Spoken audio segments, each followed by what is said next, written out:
Las prácticas de las aseguradoras, al menos en México, están basadas en la política de no pago, y es que a su vez esta política está directamente relacionada con la teoría del riesgo, esa misma que nos habla acerca de los hechos futuros de realización incierta. Esto significa que las aseguradoras invierten grandes cantidades de dinero para identificar cuáles son, por ejemplo, las zonas geográficas de mayor incidencia delictiva, qué tipo de delitos se dan, por ejemplo, en qué tipo de colonia. O si hablamos en el caso de los siniestros en los automóviles, ¿qué tipo de automóviles son los que se compran en determinada zona? ¿Qué tipo de conductor en relación a la edad está conduciendo ese automóvil? O por ejemplo, podemos hablar incluso de los seguros que protegen contra enfermedades o la potencialidad de que pueda darse o desencadenarse una enfermedad ya sea congénita o bien de tipo hereditario. Esta teoría del riesgo está principalmente basada en este tipo de estudios para saber cuáles son los diferentes contratos de aseguramiento que las aseguradoras sí están en posibilidad de ofrecer y que además, dependiendo de ese riesgo de que ocurra ya sea el siniestro o que se desencadene la enfermedad, por ejemplo, la aseguradora pueda obtener un lucro durante un determinado tiempo al respecto de ese contrato. Así que el día de hoy hablaremos acerca de estos contratos de riesgo realmente y cuáles son las posibilidades de incidencia y cómo es que los tribunales además están tratándolas.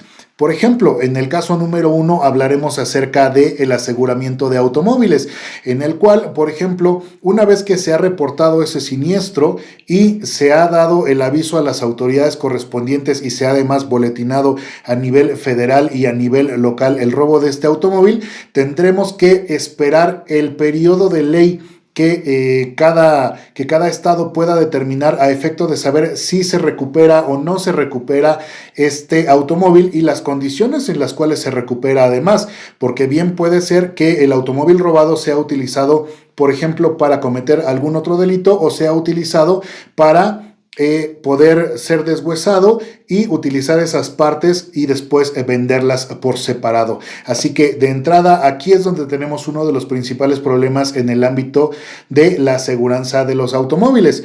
Tan es así que incluso las mismas aseguradoras enmarcan la posibilidad de tener que esperar este periodo de ley y no nos dan una respuesta hasta el momento de que estos periodos hayan transcurrido. Ahora, bien puede ocurrir que exista algún detalle de variación en cuanto al equipamiento del automóvil y con esto es más que suficiente para que la aseguradora decida retirar esa parte de apoyo. Es decir, ¿qué es lo que ocurre aquí? Si tú, por ejemplo, compraste un automóvil con un determinado paquete deportivo que te incluía, vamos a pensar, emblemas específicos, rines, por ejemplo, asientos especiales o incluso hablemos de un equipamiento deportivo mucho más allá de lo que normalmente se ofrece por ser una edición limitada. Si resulta que en tu contrato de aseguramiento este paquete no está vinculado o no aparece dentro del contrato, se te pagaría únicamente lo respectivo al automóvil en cuanto a su equipamiento normal, pero ese equipamiento extra las aseguradoras no lo estarían pagando. Así que es importante el que cuando tú hagas este aseguramiento te percates que todos los elementos que se encuentran detallados en la factura estén incluidos en ese contrato de seguro. Ese es el primer punto, el primer ejemplo, para evitar justamente que tengamos una pérdida económica en este aspecto. En el segundo caso hablaremos acerca de el seguro de gastos médicos o la contratación de un seguro por enfermedad, en la cual puede ser que estemos asegurando la probabilidad de que se desencadene una enfermedad de tipo hepático, o puede ser también que estemos hablando de la posibilidad de una enfermedad relacionada con los riñones. Incluso puede ser que tengamos que llegar a una cirugía de trasplante de riñón. Derivado de ello, suele ocurrir que en este tipo de cirugías los equipos médicos comienzan a utilizar determinado tipo de insumos o medicamentos que van a ser aplicables al caso concreto. Recordemos que la medicina es personalizada, al igual que el derecho, y entonces ningún caso va a ser exactamente igual al otro, debido precisamente a esas particularidades. Tienen que atenderse con diferentes insumos y medicamentos. Ahora bien, pensemos en esta cuestión. Una vez que tú ya accediste a esta cirugía, una vez que ya has salido de ella y se han pagado esas facturas por parte tuya y pretendes que sea el seguro que contrataste quien reembolse el costo de esas facturas, pues suele ocurrir lo mismo que te acabo de relatar con los automóviles, y es que muchas veces los seguros tienen un listado en el cual van a identificar cuáles son el tipo de insumos y el tipo de medicamentos que se van a suministrar a esa persona. Sin embargo, aquí estaríamos hablando realmente de una omisión por parte de las aseguradoras a efecto de no cubrir realmente todos estos elementos o insumos que se ocuparon. Ahora déjame decirte lo siguiente.